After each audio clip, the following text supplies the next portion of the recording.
Hey everyone, it is Dave Schmittou here. I've heard from quite a few of you who have been tuning into the podcast and reading my book and checking out social media that you would love to sit down and have a conversation face to face or bring me into your school or into your district to share. But right now the finances in your building and in your district just aren't supporting that. And I've made it clear that, I'm not out there to try to make money. I'm out there to just generate thought, to challenge the status quo, to get people to think and to reflect. I think it's important for systems to reflect. I think it's important for buildings to reflect, leaders, teachers, everybody to reflect if we really want to grow. So what I decided to do was take 15 minutes and basically just give away parts of my presentation. Now, obviously, you're going to miss out on a lot because you're not able to see me and see my facial expressions and my body language, which actually is probably a good thing. But I am going to share some of my slides. Feel free to take screenshots of this, to steal as much of it as you want to. Ultimately, make it yours, because that's the goal in education, is for us to learn from each other, to enhance what other people give us and make it better. So I hope that you'll enjoy me you'll join me on this ride as we go through the next 13 and a half minutes, celebrating It's Like Riding a Bike, making learning last a lifetime. So after you're done watching this, remember, our connection doesn't have to end. Feel free to check out my website, follow me on Instagram, Twitter, reach out to me. Let's connect. Let's continue to learn. Let's grow together. So what fueled all this? Well, back in 2015, 4 years ago now, there was a story that was run in the Washington Post. It's a story you can go back and you can Google it. You can check it out yourself. That shows us that academic gains, or at least as assessed by the SAT and the ACT at the time, were showing dramatic decreases over the last decade. And it's interesting when we compare where we were 10, 15, 20 years ago, and some of the initiatives and some of the changes that have taken place in education since that time. Initiatives that were designed to supposedly raise scores. And we know, first of all, scores on standardized tests do not necessarily define future success. They do not necessarily predict future innovators and collaborators and engineers. However, a lot of the initiatives, a lot of the challenges, a lot of the policies that were put in place to try to increase scores. But we saw an adverse effect. We saw that the things that we were pushing, the things that we were championing, the things that we were supposed to be celebrating and measuring in schools just weren't working. Now, 4 years later, unfortunately, results show that this trend has continued. I also throw this little slide into every presentation that I give because I think it's fascinating. It's something that I think we really need to focus in on, as it sets the stage for a lot of the conversation that we'll have throughout the rest of our discourse today. So this is a chart that shows human brain development, as the title shows. At the bottom, along that x-axis, we get to see that this is represented in age of individuals, age of children. In this, you get to see that basically the higher the slope, the higher the peak, the more brain development that's taking place. I've inserted a little pink indigo line into our chart that shows 5 years of age. Because here in America, actually basically worldwide, something happens to most kids at the age of 5. They begin something. Some change takes place in their lives where brain development begins to dramatically slow down. Learning slows down. Anybody want to take a guess at what happens at 5 years old? Some of you got it. Kids start school. That's right. Research shows us that more brain development takes place before kids start school, those first 5 years of life, than the next 95 years combined. Process that for a second. I'm a professional educator.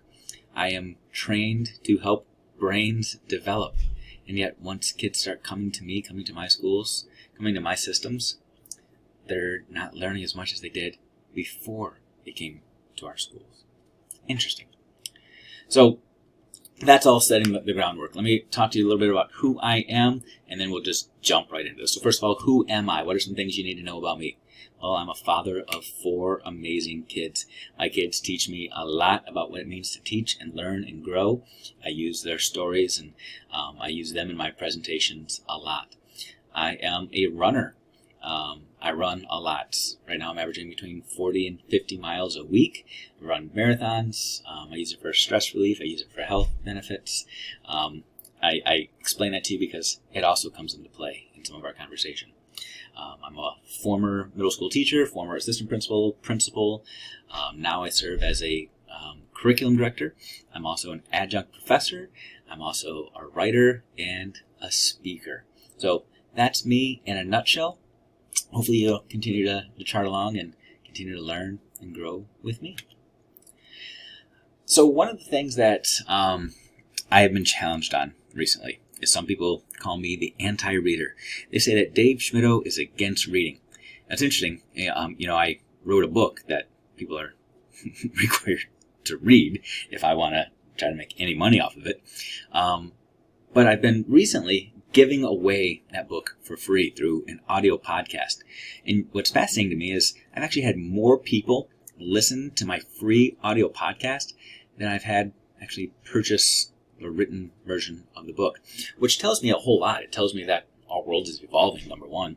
It tells me that we have a lot of people in this world that are busy and like to just listen to things that they are, quote unquote, you can see me doing air quotes, I'm doing those right now, reading as they're driving in the car or sitting on their deck or just reflecting as they're getting ready in the morning. I think one of the things that we need to address is that reading is not a destination. I think this is one of the biggest hurdles, one of the biggest stumbling blocks, one of the biggest mistakes that we've made in schools, at least in the last 10 to 15 years, is that we've treated reading as though it's a destination. We measure proficiency in reading. We've forgotten that reading is a skill. Reading is a strategy to learn more. Reading is simply a tool that we try to equip our students with. It's a jumpstart. It's a supplement. It is not the end-all goal. When we read as adults and as learners, we do it to continue to learn, to continue to grow. It is not something that we measure proficiency of as an adult. So right now I'm 41 years old and I read at a 41-year-old level. What does that mean? I have no idea. It means that I go on my bookshelf and I pick up books and I read things that I'm interested in, read things that I'm intrigued by. I read things that are fascinating to me. We need to get ourselves in schools to the place where we remember that reading is intended to help support the learning of more content. Reading is designed to help us learn social studies, to learn science, to learn math, to learn engineering. Reading is not a standalone. There's a difference between learning to read and reading to learn. So keep that in mind. I'm not against reading. I love to read, but I simply understand that reading is a strategy, not the strategy. Real learning, lasting learning, comes from doing, not just sitting down and being a passive recipient. As a father of 4, I can tell you this firsthand. When I first found out my oldest child, Cameron, my first child, was coming along, I freaked out. I panicked. As a matter of fact, I went to the library and grabbed every book I could find on the topic of being a parent. Parenting for Dummies, the Baby Wise books, you name it, I read it. I devoured it. But as any parent will tell you, nothing really prepares you for being a parent other than being a parent. Similarly, athletic coaches will tell you that you can sit down, you can read the playbook, you can study it, but the only way you're really going to become a better athlete is by getting out in the field and playing the game and practicing. A real story, back when I was 12 years old, I dreamed about being a professional baseball player. And as a matter of fact, one summer I went to the local library and picked out the Encyclopedia of Baseball. And I swear on a Bible, what I did that summer is I sat down at the kitchen table, and with a pencil in one hand and the Encyclopedia of Baseball in the other hand, I sat down and started copying down word for word every single piece of text I could find in that book. I wanted to copy the Encyclopedia of Baseball because in my head, I convinced myself that doing so would actually make me a better baseball player. What? Instead of going outside and playing baseball, I sat down and read a book and started copying a book, thinking it would make me a better baseball player. That's absurd. Yet, I think far too often in our schools, in our classrooms, that's exactly what we ask kids to do. In our classrooms, we tell kids, don't copy off your neighbors. Don't cheat. But if you want to get an A on this assignment, I simply need you to regurgitate everything back. that I have told you. Or even better, we've got standards in just about every state now that talk about citing textual evidence. We tell kids, if you can find it in a book and quote it and source it, then it's got to be right. If you can simply tell me where you found the information, you get credit.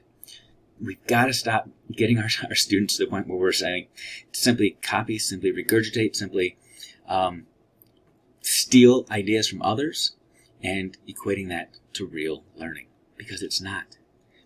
I had my son, my oldest son, actually directed this. I was telling him one day about some of the presentations I do, and he decided that he wanted to create a video that, I'll just show it. It's interesting. So this is my daughter, Reagan. She is my princess. And as you can see, she's sitting behind a desk. And in this video, I am teaching her how to ride a bike. Mind you, riding a bike is a skill that most kids learn how to do when they're 4 or 5 years old, before they can even start school. And we're told that when you learn how to ride a bike, you never forget how. Well, this is a video that we created to show the world how I taught Reagan how to ride her bike. She sat behind a desk.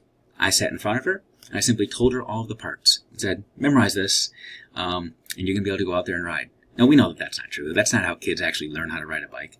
How they learn how to ride a bike is they're actually up doing it. They're pedaling, they're maintaining balance and momentum, and there's a lot involved to it, and this entire presentation describes that to you. But before we get to that, I'm going to ask you to sit quietly just for a minute, and I want you to think about one of 3 moments. You get to choose. You can choose the moment you learned how to swim. You can choose the moment you learned how to read, or the moment you fell in love.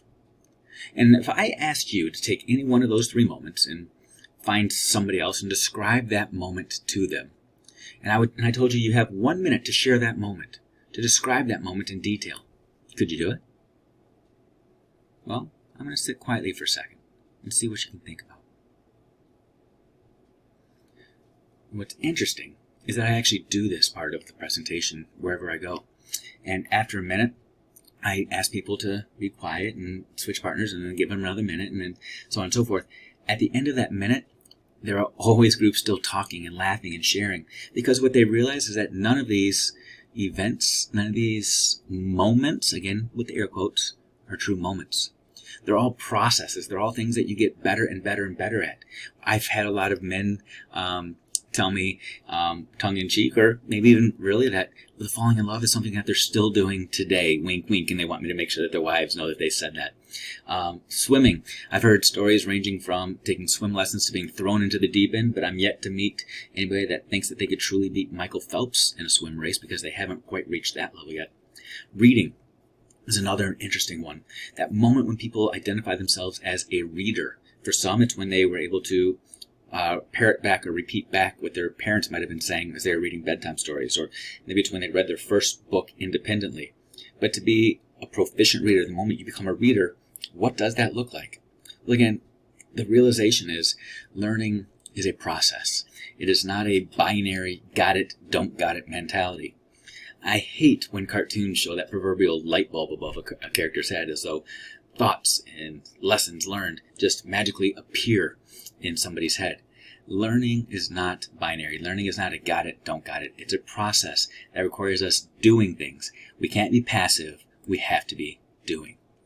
We've seen Bloom's taxonomy before. I've heard it said before that Bloom's taxonomy is probably the most quoted theory in education, but it's probably the one that fewest people have actually ever read about or actually learned about.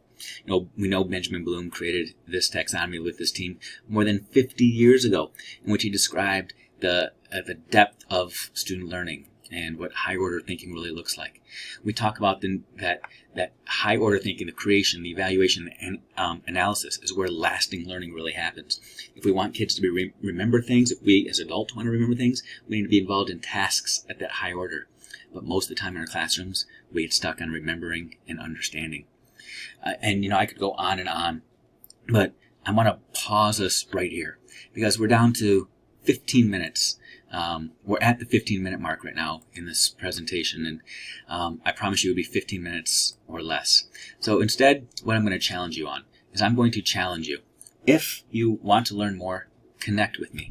I would love to sit down and talk to you about what lasting learning really looks like, how to incorporate some of these ideas and thoughts into your school and into your classroom.